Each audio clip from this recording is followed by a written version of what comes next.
Earthquake, cholera, hurricanes, and still without an elected president. How much more punishment can Haiti take? And building without bricks and mortar, the upsides of constructing new homes and offices with wood. I'm Martin Stanford. This is Insight.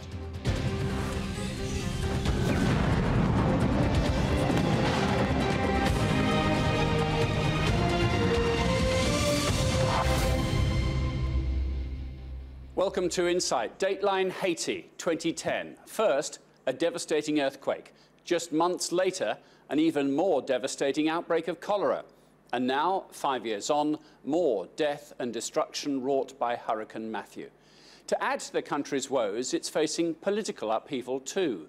The results of the first round of the presidential election a year ago were thrown out amid allegations of a massive fraud.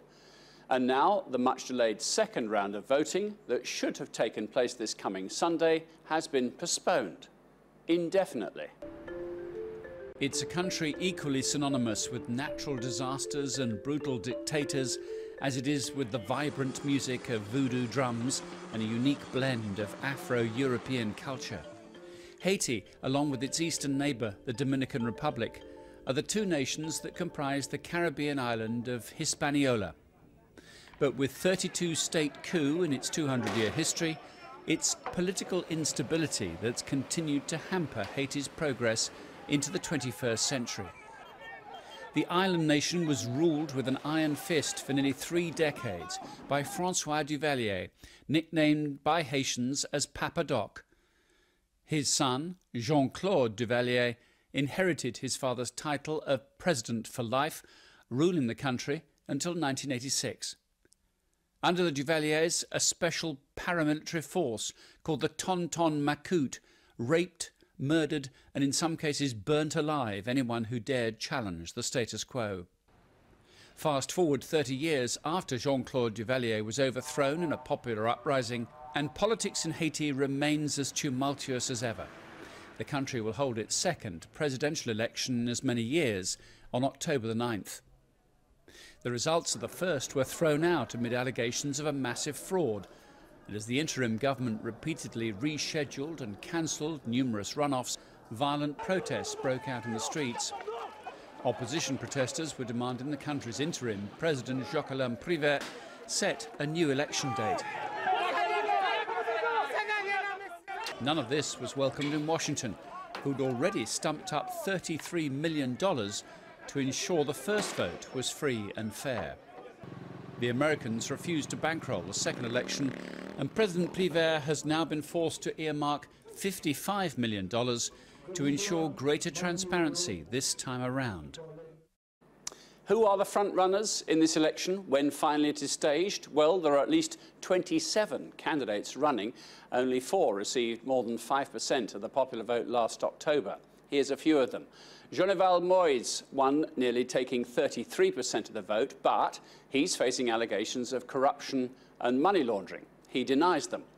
His rival, Jude Celestin, who finished second, challenged the 2015 results and refused to participate unless widespread reforms were implemented. Now, the dark horse could be Maryse Narcisse, who's the only candidate with the backing of the former ousted president, Jean-Bertrand Aristide. He recently returned to the spotlight to speak alongside Narcisse and is vowing to help reunite the country. And lastly, there is Moïse Jean-Charles, a former senator and 3-time mayor of Milo in the country's north, who's running an anti-establishment platform. Let's see if we can work about that then. More on this, I'm joined by Professor Andrew Leake from the University College in London. Andrew, given there's so many other candidates, what's the electorate to make of this, and given their rather colourful histories, each one imperfect? That's a difficult one. I mean, for a start of it, it's difficult to know really who got what share of the original vote from last year, because the irregularities were so massive and the flaws in the election process were so huge. Was the election just a joke? It was a farce. It was an absolute farce. Because? Yep. Well, there were 2 rounds of elections. Let's take the presidential election, which was in October. The council, the committee that deals with elections in Haiti, which is called the CEP, had issued nearly a million passes, effectively, to what were called mandataires. Now, these are party representatives who go as observers. What that enabled these people to do was to vote not just where they were registered, but anywhere they wanted, and in effect multiple times, especially as there were no security tags on the passes, and they were being photocopied and sold for $30 a piece.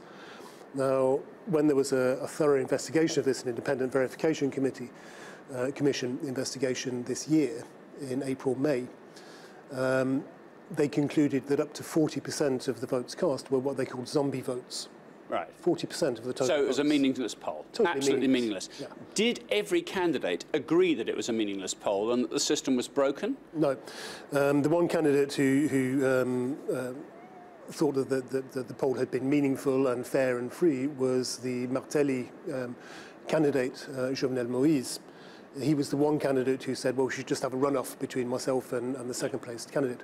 All of the other candidates, including the second-place candidates, rejected outright the results and called for a rerun of the elections. Well, there's a lot of American money went into this process, completely wasted, as it's turned out. And now Haiti says, obviously right now, this week, as we speak, they're worried about the hurricane and the aftermath. But when they finally get round to this second round of voting, they say, we'll fund this ourselves.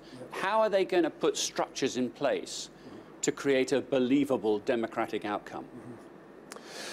Well, it depends. But I think a lot of the money that was spent on the elections last year was to a certain extent unnecessary. So millions of dollars went on buying Land Rovers for shipping monitors around the country and stuff like this. Dollars, incidentally, that were spent inside the Beltway with American companies supplying the jeeps, which is often how it works in these situations. It's not clear to me that much money is needed in Haiti to guarantee free and fair elections.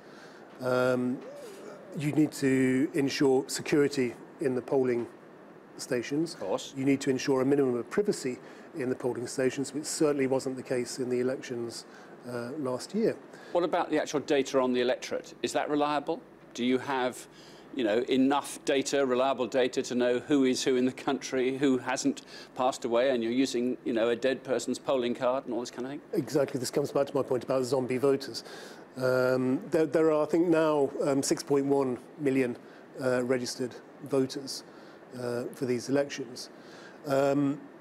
How many of those are real people, are still alive? I mean, it was certainly the case that many of the voters that turned up on electoral rolls in last year's election were people who had perished in the earthquake, in fact, and who were simply quite literally zombie voters. That opportunity was taken. What are the priorities, do you think, for Haiti? I mean, clearly they've got some tidying up to do. There is still a sizable part of the population who haven't recovered from the earthquake, have they? 5 years on, they're not living in proper accommodation, they're not living what you might call proper lives, with all the structure and schooling for children and so on.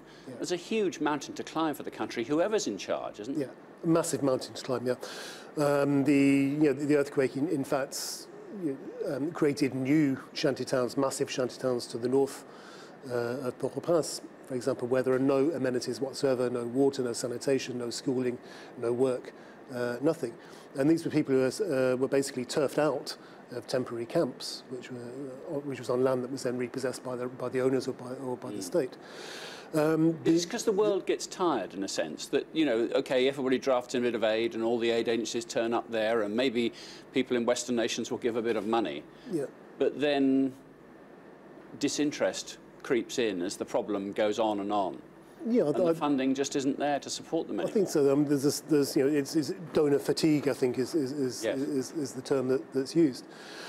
It's also true that after the earthquake of 2010, a lot of money was pledged that was never actually delivered.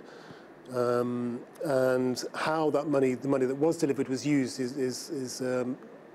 wasn't necessarily for the betterment of the Haitian people themselves. For example, a decision to use some of that money to build high-end tourist hotels rather than build good permanent housing for the people who'd been displaced. The argument would be, I suppose, that tourism is one of the big offers, that tourism can then have a trickle-down effect and somebody somewhere benefits from that This is increased economic activity. This is Is true, that yeah. a valid argument? in your view? I personally don't think so, no, and many economists who look at Haiti don't think so either. It's been the model of economists, it's called the Neoliberal Model, and you see it across the Southern Hemisphere, really. So the idea is, okay, how can you get Haiti out of this situation? High-end tourism, it's got some nice beaches, a few nice beaches left. The assembly industry, some free trade zones like that. Agro-business, sell them a few Monsanto crops and all the rest of it. It doesn't work. It's been proven not to work. It's been proven not to work elsewhere, and it certainly hasn't worked in Haiti. OK, well, it's a gloomy picture. Let's hope we can talk again when they finally get round to having that vote. Andrew Leake, thank you very much indeed. Coming up on Insight, wooden buildings versus good old-fashioned bricks and mortar.